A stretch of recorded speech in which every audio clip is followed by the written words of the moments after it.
17 नवंबर 2025 को है सोमवार। इसी महीने है मार्गशीर्ष महीने की त्रयोदशी तिथि, अर्थात यह दिन महादेव को समर्पित है। ये बहुत ही सुंदर दिन है। ये सोम प्रदोष पावन पवित्र दिन है। सोमवार का प्रदोष पड़ता है तो इसे सोम प्रदोष के रूप में जाना जाता है। महादेव की दो तिथि एक ही दिन पड़ना किसी सौभाग्य से कम नहीं है। तो आइए जानते हैं इस दिन कैसे आपको पूजा करनी है, कौन कौन से उपाय करने हैं ताकि जीवन में आप जो चाहते हैं सारी मनोकामनाएं आपकी पूर्ण हो जाएं। तो वीडियो के अंत तक बने रहें, सारी बातों को ध्यान से सुनिएगा। सबसे पहले मेरे भाई बहनों को श्री शिवाय नमस्तोभ्यम, जय माता दी। आपकी मंगल कामना करते हैं और सदा सर्वदा आपकी मन की मनोकामनाएं पूर्ण हो। अब आप सबसे पहले ये जान लीजिए त्रयोदशी तिथि कब से कब तक है। त्रयोदशी तिथि 17 नवंबर सुबह 4:46 से शुरू होगी और 18 नवंबर 2025 को 7:11 के आसपास तक रहेगी। हमेशा ही मैंने यही पढ़ा है कि शाम के समय जब त्रयोदशी तिथि व्याप्त होती है उसी दिन हम प्रदोष का व्रत करें। इस बार जो त्रयोदशी है वो हमें सोमवार यानी कि 17 तारीख को मिल रही है। इस कारण आपको इसी दिन व्रत करना है। सोमवार का दिन है। महादेव को सबसे ज्यादा प्रिय रंग है हरा रंग, गुलाबी रंग, पीला रंग। दिन की शुरुआत आप महादेव के मंत्रों का जाप करते हुए करें। हर हर गंगे, नमामि गंगे। स्नान आदि के बाद आपको बता दें आपको चले जाना है महादेव के मंदिर में। आप ये सरल पूजा है, ये सुबह भी कर सकते हैं। अगर आप सुबह में समय है तो सुबह मंदिर जाना चाहें तो सुबह में चले जाएं, नहीं तो शाम को चले जाएं, जैसा आपके पास समय हो। अगर आप ऑफिस जाते हैं, बच्चे स्कूल जाते हैं तो हम सब जानते हैं घर गृहस्थी में इतना नहीं हो पाता है, तो शाम के समय अगर चाहें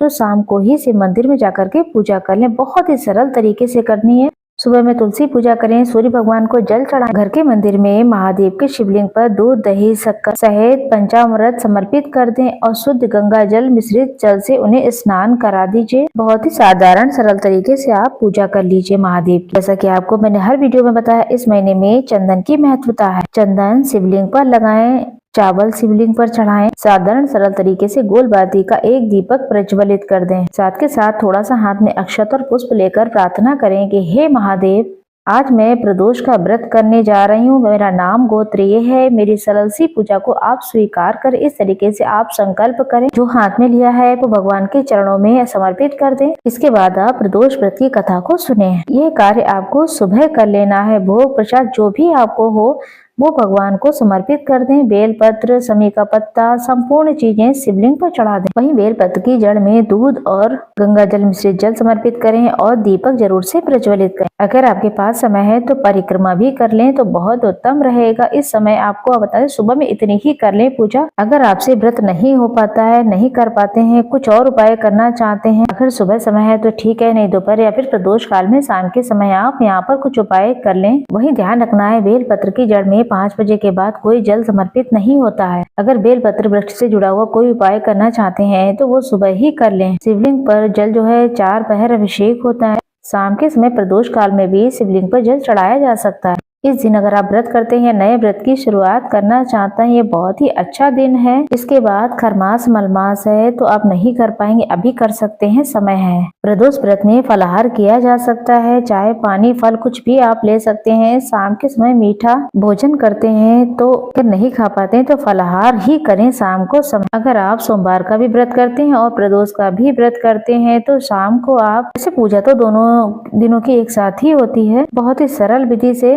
आपको बताइए शाम के समय दोनों ही व्रतों में फलाहार या फिर मीठा भोजन ही किया जाता है। अब उपाय कौन से आपको करने हैं ये भी जान लेते हैं। जैसा कि गुरु जी कहते हैं, अगर आपकी संतान की इच्छा है, वंश वृद्धि चाहते हैं, रोग दोष कष्ट संकट पीड़ा बहुत तंग कर रहा है आपको, तो आपको ले लेना है एक दीपक। उस दीपक में 2 बाती रखनी है, एक शिव के नाम की, एक शक्ति के नाम की, अर्थात शिव और गौरी के नाम की बाती रखनी है। घी लगाना है इसमें। इसे लेकर के आप शिव मंदिर में चले जाएं। अगर नहीं जा सकते हैं, घर में शिवलिंग है तो घर पर भी ये कर सकते हैं। आप ये काम सुबह भी कर सकते हैं, प्रदोष काल में भी कर सकते हैं। एक दीपक में 2 बाती रखकर और एक चावल का दाना रखकर अपना नाम गोत्र बोलकर अपना प्रार्थना करें कि हे शिव शक्ति, जीवन में दुख है, पीड़ा है, संकट है, मैं बहुत परेशान हूँ और ये दीपदान मैं आपके निमित्त करने जा रही हूँ। मेरे जीवन में खुशियाँ दीजिए। ऐसी प्रार्थना करते हुए 2 बाती एक दीपक में रखकर चावल का दाना रखकर शिव मंदिर में या फिर घर के ही मंदिर में आप जरूर से इस दीपदान को वहीं पर कर दें। वहीं गुरुजी कहते हैं हर महीने में आने वाली जो प्रदोष तिथि है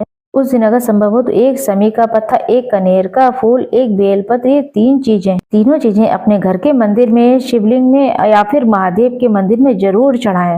अगर आपने ये 2-3 बार भी कर लिया तो समझ लिए तीसरी बार से ही आपको फल मिलना चालू हो जाएगा। ये कार्य करें। साथ के साथ गुरुजी ये भी कहते हैं, अगर आप चाहते हैं कि साल में जितने भी प्रदोष हैं उनका फल हमको तुरंत मिल जाए, तो आपको प्रदोष काल के शुभ समय में अपने एक हाथ में जल का लोटा लेना है। साधारण सरल तरीके से जल का लोटा ले सकते हैं, इसमें कुछ भी डाल सकते हैं, तो इसमें थोड़ा सा दूध मिला लें, सोमवार का दिन है, पंचामृत मिला सकते हैं या शुद्ध जल ही ले लें, फिर इसमें रुद्राक्ष डालकर जल चढ़ाएं। एक हाथ में घी का भरा हुआ दीपक ले जाएं। मंदिर में जाके जल का लोटा शिव बाबा पर समर्पित करें। प्रदोष काल में दीपक लगाएं।